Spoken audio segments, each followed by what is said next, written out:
What happens when a walk in the woods turn into your last days on this earth?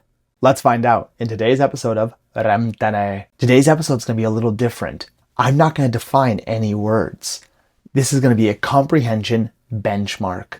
Let us know how much you understood, because if you've been listening to Rem Tene for up to 90 episodes now, this should be pretty clear for you all. So let us know what you think and how much you comprehend in the comments. Let's get to the story. Salvete, sodales! Haec series est Rem Tene, est series sermonum latinorum ad linguam latinam discendam. Mihi nomen est Andreas, et hodie fabulam Actaeonis narrare velim. Hodie ut dixi nulla significationes vocabulorum dicam, tantum fabulam narrabo. Estis ne parati? Ad fabulam. Fuit olim vir, nomine Actaeon. Actaeon venatur, praeclarus fuit. Actaeon bene venari potuit, et eum multum delectavit venari. Actaeon numquam solus venatur fuit. Nam eum delectavit venari cum amicis venatoribus et cum canibus suis. Eum delectavit maxime in silvis venari, nam multae bestiae in silvis fuerunt. Eum maxime delectavit cervos venari.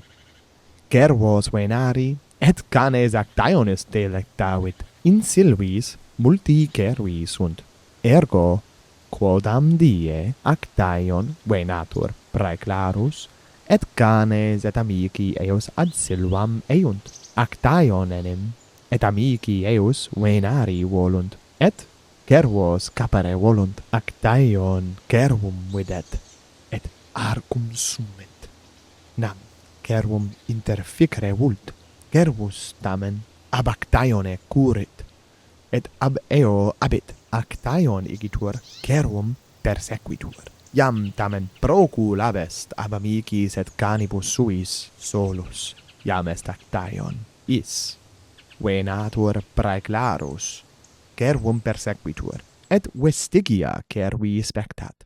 Vestigia multa sunt, nam cervus multum currebat. Actaeon vestigia cervi persequitur et subito aquam videt. Fontem videt magnum et pulchrum. Aqua pulchra est. Actaeon aquam spectat. Aqua eum multum delectat, nam aqua pulchra et pura est. Res purae Actaeona delectant. Actaeon spectat fontem. Feminas videt. Quid est hoc? Inquit Actaeon. Cur feminae in fonte sunt. Actaeon ad saxum it. Et post saxum sedet. Actaeon feminas multum spectat. Sunt ne. Feminae nudae erant. Feminae nudae et pulchrae sunt. Feminae circum aliam feminam stant. Femina quae in medio est, pulcherrima est. Aliae feminae aqua fontis eam lavant. Omnes gaudent. Actaeon iam gaudet. Eum multum delectat feminas nuda spectare. Gaudet multum Actaeon. Subito femina, quae in medio est, eum spectat. Actaeon nullum verbum dicit. Actaeon non spirat. Actaeon non se movet. Actaeon eam spectat. Haec femina surgit, et supra aliis feminis iam est. Tu vir, inquit femina, quid me spectas? Curem meo fonte est tu? Diana sum ego, sum dea silvarum, dea venationis, et dea luna ipsius. Cur tu vir, me deam virginem spectas? Actaeon nullum verbum dicit. Actaeon venatur praeclarus. Multum iam timet. Nefas est hoc, accipe aquas, et malum. Diana, aquam in Actaeona iacit, aqua frontem eius tangit. Is loqui vult, sed subito loqui non potest. Aquam iterum spectat, non virum, sed cervum videt. Iam habet cornua cervi, caput cervi, quatuor crura cervi. nihil habet viri, nisi animum. Te delectavit me virginem spectare, te delectavit me nudam spectare, te delectavit me spectare cum nesciebam te ad esse. Nullum verbum dixisti, iam nullum verbum dicere potes.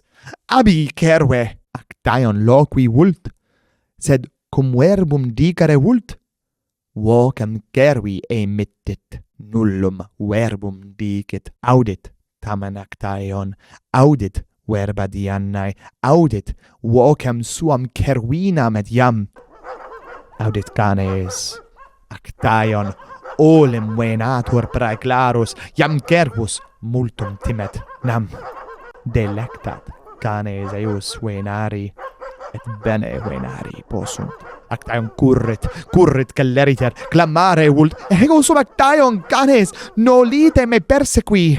Sed tantum vocem cervinam emittit. Canes, vocem cervinam audiunt, et eum persequuntur, canes celeriter currunt. Actaeon iam fessus est. Neque curre potest, canes eum capiunt. Actaeon, canes suo spectat. Animum suum habet, timorem suum habet, sed vocem et corpus non habet. Canes eum mordent atrociter.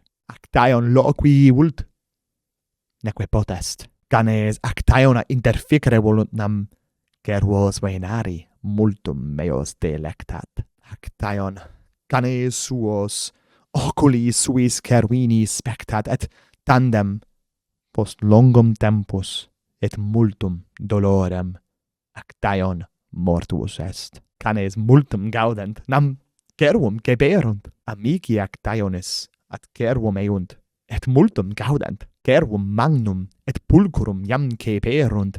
Unus amicorum Actaeona vocat. Actaeon, veni huc, cervum cepimus pulcherrimum. Magnus est, veni Actaeon.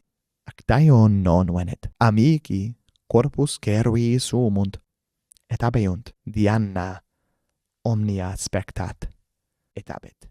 Hic est finis fabulae Actaeonis, et finis Actaeonis ipsius. Bene, satis est. Haec hodie habui quae dicerem. Quid vos?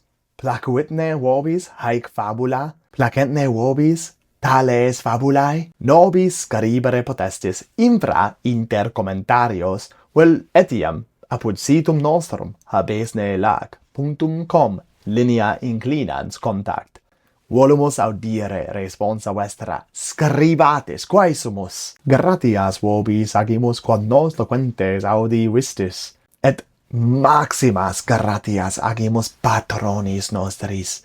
Si patroni nostri fieri vultis, ligamen infra espositum. Speramus fore ut hoc episodion vobis placuerit.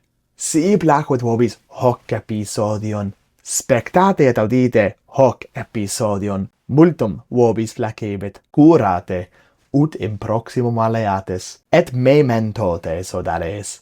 Rem Tenē, verba sequentur.